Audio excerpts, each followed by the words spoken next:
Namaste, this is Sara Yoga and I'm going to share with you the simple sun salutation that is suitable for beginners. Stand with your feet together, your palms together. If you are stiffer, then have your feet hip width apart. Inhale, stretch up. Exhale, stretch forwards and down. Inhale, stretch forward, and if you can't touch the floor, hold the backs of your legs and stretch forward.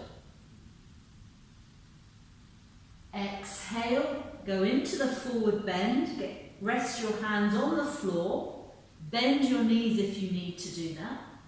Then step your feet back to a high plank. Notice that my buttocks are not sticking up. Notice that my shoulders are over my wrists. Then lower yourself down to the floor, preferably without bending the knees. Alternatively, bend the knees and rest down. Then come into snake pose, where you bring your hands further forwards. Keep your legs and pelvis on the floor and simply curl up. So you're getting the action of the shoulders rolling back and looking forward. If you've been practicing for a bit longer and can do upward facing dog, then you tuck your toes under and then bring your whole body off the floor, and it's just your feet and your hands that are on the floor. Make sure that your shoulders and wrists are in line and you're bringing your pelvis forwards towards the hands. The pelvis is back here, then that's going to be very uncomfortable. So pelvis forwards, shoulders back. Then from here we go into downward facing dog. So you lift your hips up and stretch back. If you were doing the snake pose, so you'd have been there, then you come back down, bring your hands near your armpits, bend your knees if you need to, and then come into downward facing dog pose. Then bend your knees and step your feet as far forwards as you can. Remember, if you just bring your feet forwards, you won't get them far. There's a sense of moving the hips forwards. Then you can bring the feet further towards your hands. Then straighten your legs, stretch forwards, either with the hands on the floor or the hands here. Then go down.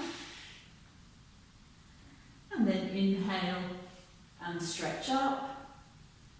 Bring your hands back to the center. So I'm going to do the two variations. First one is with the feet apart, with the snake pose. Then the second variation I'm going to do with the feet together and the upward facing dog. It's really important that you don't mix and get confused between Bhujangasana, serpent pose, and Urdhva Mukha Svanasana, upward facing dog pose. So this is for people who have a very fragile lower back and are very new to the practice. So feet are hip width apart, and we stretch up. We stretch forwards and down. Stretch forwards, breathe in, and then bend your knees, step your feet back, and bend your knees to come onto the floor. Stretch your legs back, bring your hands a little forwards and roll your shoulders back and lengthen the front of the body. So not like this. Then come down and then downward facing dog pose.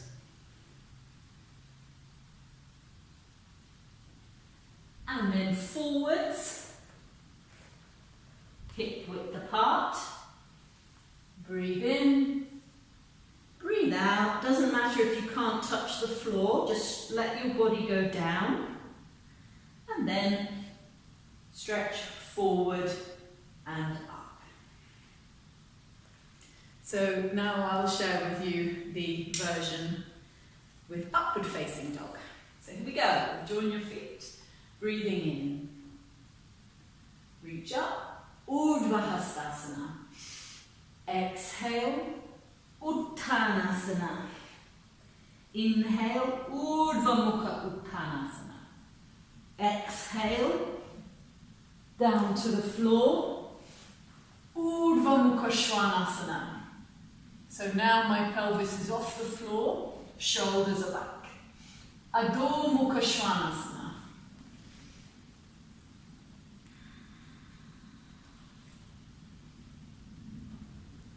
Then step forwards, Urdhva Mukha Uttanasana,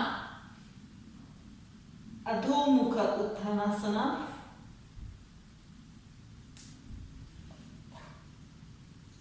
Urdhva Hastasana, Tadasana. So I hope that helps you to understand the difference, and you can practice them about 3 times each, and they work as a good warm-up for the other poses.